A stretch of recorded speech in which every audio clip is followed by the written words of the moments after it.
Namaskar everyone. Today we are going to talk about a topic which is very heavily discussed. There's a lot of discussion over the net. There are a lot of questions. There are a lot of various thoughts, and it is meditation. So before I start this session for today, I want to thank all my divine gurus, my spiritual gurus. For this session, I want to especially thank my mother because she got me into meditation really early in life, and that has helped me a lot. So meditation, when we take the dictionary meaning of the word meditation, you get a lot of definitions on it. So the dictionary meanings include contemplation, musing over thought, uh, and the Sanskrit word, if you look at it for meditation, the original Sanskrit term for the word meditation is dhyan. So dhyan is about when you bring your focus on a particular thought or anything. When you focus on something, it's called dhyan. Now, what are the most common things one gets to hear about meditation? I will share with you some of the things I've heard, the things people have spoken to me about. So I've heard some people say, "Oh, meditation. I don't want to get into all that. I'm not really into spirituality. I'm not someone who does all that stuff."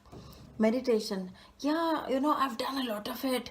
I did this whole Kundalini thing and it became too much for me. Now I'm not really into it anymore.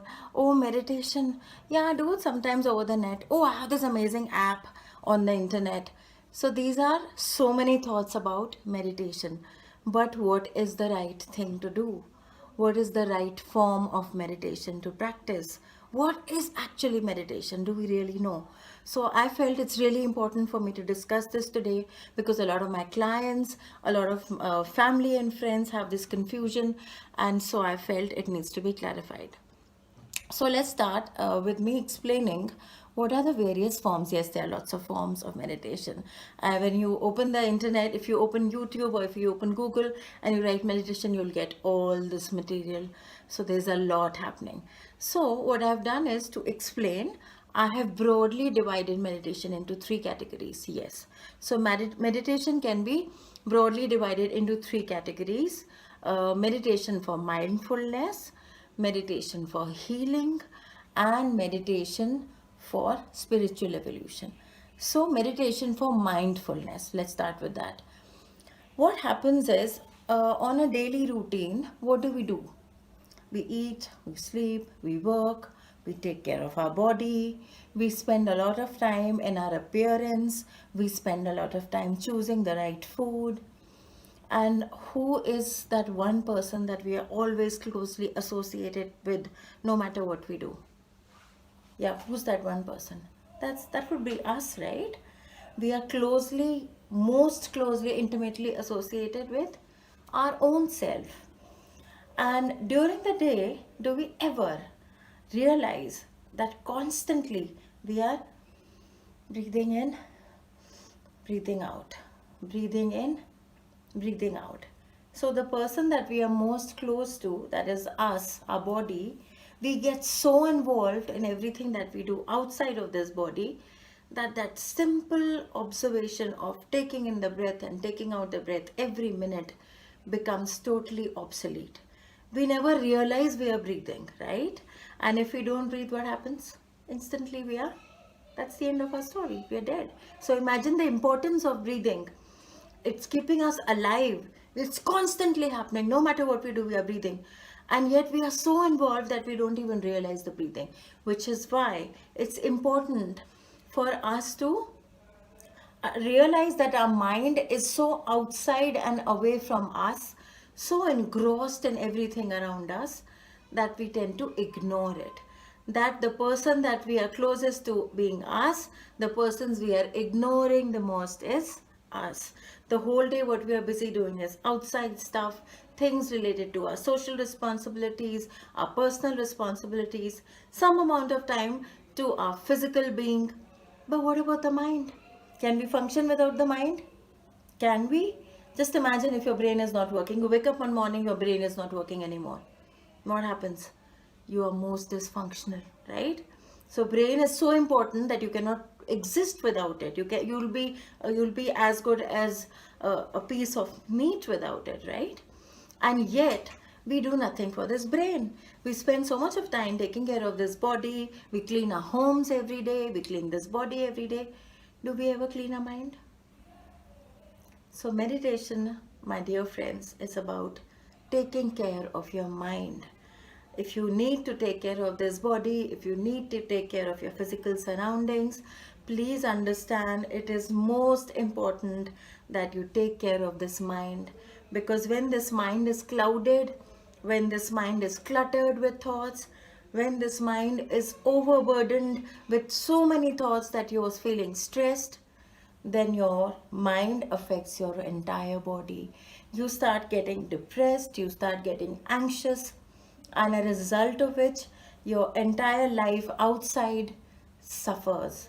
And then you say, I am suffering because things are not moving for me. But what is the root cause of all this stress? It's here. If you manage to take care of your mind every day without fail, just the way we take care of our body, the way we take care of our food, then you will never feel things like depression, anxiety, fear, stress. Every morning you will wake up feeling happy, feeling energetic, ready to take on life, ready to take on whatever has to come your way. So what do you need to start doing is start focusing on this mind. Start taking better. So as I just explained to you, the importance of meditation. So like I said, we need to start taking care of mind. So any form of meditation that we do to just simply take care of mind, simply arrange our thoughts, just like we sort out our wardrobes, like we clean our beds, we sort out our work tables. Similarly, when we organize our mind to feel lighter in it, to feel clearer in it, the simplest form of meditation to only do this task are meditations for mindfulness. The only thing they do is they make you aware of your thoughts, they make you aware of your body, they make you conscious of what you're using your mind for. Usually these meditations start with breathing in, observing your breath, breathing in, breathing out. Why? Because this is a function that we're constantly doing. So the moment we move our thought, the moment we draw our thoughts from the environment to our breathing, within that 1 second we suddenly start realizing us, we suddenly start observing us, and that is when we first start observing the body, and then gradually we shift focus to our mind. And it is not about blanking your mind. The biggest misconception is that meditation is about blanking your mind. No, it's not. It's about observing what the mind is doing. It's about looking at the thoughts and saying, okay, these are my thoughts. These are the emotions connected to these thoughts. What do I need to do about this? I feel anger for this. Do I need to hold on to this anger? No, okay, not really. Let me sort this out. What is the solution I can do? Can I talk to the person and resolve it? So when you pick up each thought, understand what you want to do with it and resolve it and let it go. You clear your mind out. So meditation techniques to help you do these all fall under the category of mindfulness meditation. The second category is meditation for healing. Now, as I explained initially in part 1 of the session, that our thoughts affect our mind. So people who carry anger for the longest time, who are always angry for years, what happens is they start developing high blood pressure. Now, these are all scientifically proven things. You can read up about it. I'm sure there's a lot of data available. So when you calm your mind, your breath, your heart rate also falls down. When you do that practice constantly, your heart rate would be healthier and not on the higher end. So this is a small example to explain that how our thoughts and our mind affects our body. So there are specifically focused meditations that help heal various body parts, that help heal the entire body. These are called meditations for healing. Typically these meditations start with focus. They'll tell you to focus on your forehead, focus on your mouth, focus on your throat, focus on the muscles of the body, focus on the nerves of the body, relaxation, breathing techniques. So meditation for all forms of meditation for healing are basically focused on relaxing, rejuvenating, and taking care of your physical health. So the third type of meditation is meditation for spiritual evolution. One of the most popular form of meditation in this category is the Kundalini yoga, or meditations that supposed to basically activate your Kundalini. So what is the Kundalini? So we say that our body has various energy points. Just like we have organs, we have bones, we have muscles, we have tissue, we have nerves. There's another layer that lives within all this, which is the ethereal body, which is the soul. When that leaves, we die, we cease to exist. So it is the flow of energy through this physical matter. When we take in a breath and we let out, what are we constantly doing? We are constantly taking in energy and we are constantly taking out energy. So that means all the time there is a circulation of energy happening in our body. This flow of energy from the lowest point, which is called the root chakra, which is somewhere at the back of your, at the end of your spine, to right a little above heart, which is the crown chakra, a little above us. There's 7 chakras aligned. The 7 chakras are basically the seven points of energy flow. Energy through the day flows in and out. So when we do any form of energy, focusing on these energy points and to activate them more, or to be able to control the flow of energy through these chakras, these further lead to a change in our thought process, a change in the way we carry our energy form, in a change in the way our bodies are, and it opens out the flow of energy in our body. It involves a lot of breathing exercises, these sort of meditations, a lot of focus, a lot of practice. Usually you should not do these meditations without a teacher or without a guru, because a lot can go wrong. Energy points can sometimes be out of line, and that can lead to some health issues. So these are basically meditations focused on basically elevating your energy being, which further leads to spiritual growth. It further leads to spiritual awakening. And some people say that it increases intuition, it increases your connectivity to the surrounding universe, which leads to many other siddhis, as they call it, or many others spiritual powers, I can call it.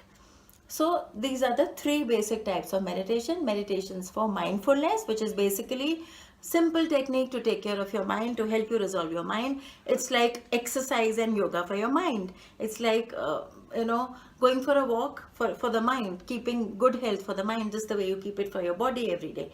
Second, meditations for healing, which is specifically for healing the body. Third, meditation for spiritual growth, which I explained about the chakras. So now coming to which meditation is right for you. Now what happens is, typically you read something on the net, then you follow it, you listen to it, you do it. But is that the right thing to do for you? Just like there's so many types of diets right now, right, for the body.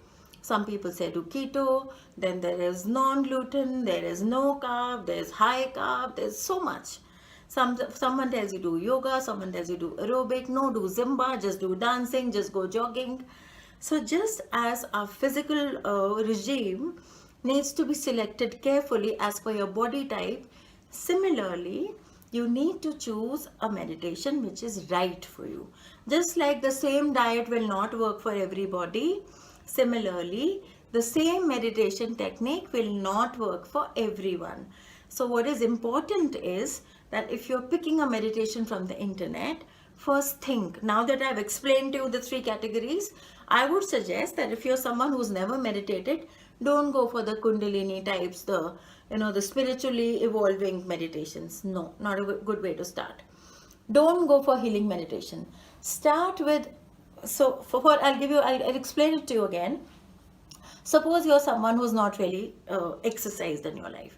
It's a new thing. Now you want to be fit, so now you want to start. So for someone who's a trainer will advise you, or a doctor will advise you, start slow.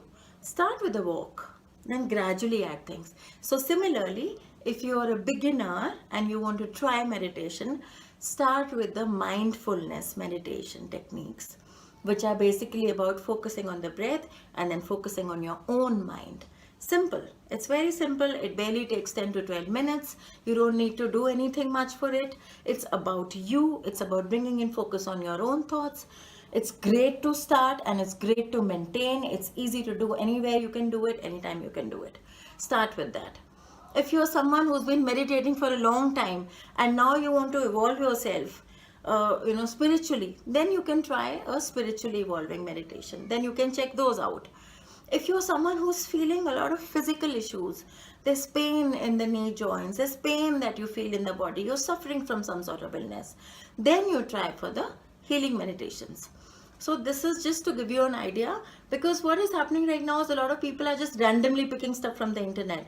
Don't do that. Pick what is right for you. I'm explaining it to you. Just take 2 minutes to hear it and understand what I'm saying. It will really make a difference. My suggestion to you is, please start with simple mindfulness meditation.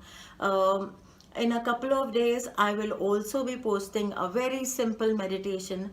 I will share it with everyone here. If you'd like to, be updated about my posts, then you can subscribe to my channel. And else you can get in touch with me. There's my email address there. But we spend so much of our time on our body, on our food, on our house, on our automobiles. Spend a little bit of time for yourself. Those 10 minutes of simple mindfulness meditation will make all the difference. I can vouch for it. I can give you a guarantee on it. You can contact me if you feel I'm wrong, because I'm very, very sure. If you meditate and you regularly keep your mind healthy, there's nothing in the world that you will not achieve. And the part that you're not able to, it will not bother you. You'll still be happy. You'll still be living your life as you should be. So please, this is the time. We are entering into 2019. Make a vouch for yourself. Take an oath that 2019 is going to be about me. It's going to be a new year in which I am starting a new life for me. And the best way to have a new life for you is to start with yourself. So start those meditations, and I wish you have a lovely year ahead, a very happy new year, and thank you so much for listening to me. I really sincerely hope I'm going to make a difference, and you will agree with me and you will at least try it out, because trust me, it's worth it.